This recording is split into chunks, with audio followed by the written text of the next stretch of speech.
हे बौद्धांचं आहे, परळीचं जे मंदिर आहे ते बौद्धांचं आहे. अशा 5 मंदिरांच्या बाबासाहेबांनी फायली बनवल्या होत्या आणि 3 व्यक्तींच्या पण बनवल्या होत्या की हा गजानन महाराज दुसरं तिसरं कोणी नाही, हा तात्या टोपे आहे, हा दुसरं तिसरं कोणी नाही, हा तात्या टोपे आहे. आणि हा जो शाही महाराज आहे हा दुसरं तिसरं कोणी नाही, हा इंग्रजांनी पकडलेला आणि त्यांच्या तावडीतून सुटलेला. जशी की जी नोंद पुण्याच्या येरवडा जेलमध्ये त्या रजिस्टरमध्ये ज्याची नोंद आहे की हाच पुढं पेशवा झालेला आहे आणि याच्याच काळामध्ये आपल्या गळ्यात मडके आलेले आहेत. तर बाबासाहेबांनी या फायली बनवल्या होत्या. त्या फायली बाबासाहेब घेऊन चालले पण होते.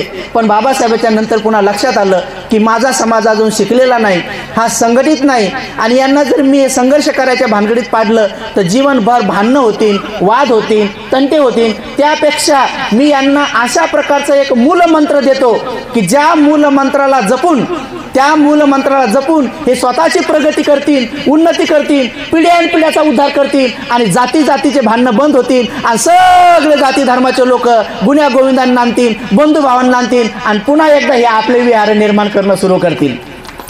84,000 लेण्या, ताम्रपट, गुहालेख, शिलालेख, स्तूप, चैत्य हे सम्राट अशोकाच्या काळात, कनिष्कांच्या काळात, यांच्या काळात बनले होते. त्यातले सर्वात जास्त बुलढाणा जिल्ह्यामध्ये होते. आणि म्हणून पैठण हे 2 नंबरचं तीर्थक्षेत्र होतं बौद्धांचं. पैठणमध्ये सर्वात जास्त बौद्ध विहार आणि बावरी महाविहार जे आपण म्हणतो, बावरी जे होते ब्राह्मण त्याचे 16 शिष्य होते आणि त्या प्रत्येक शिष्याला 1,000 शिष्य होतं.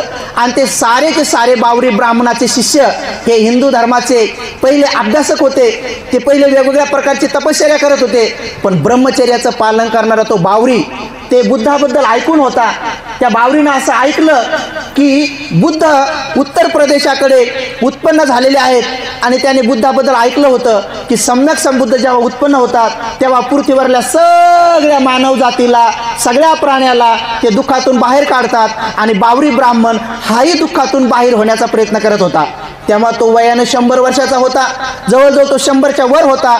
त्यामुळं त्यानं असा विचार केला की मी उत्तर प्रदेशापर्यंत जाऊ शकत नाही, कारण त्या काळामध्ये विमानाची, ट्रेनची, बसची अशा नाना प्रकारची सुविधा नव्हती.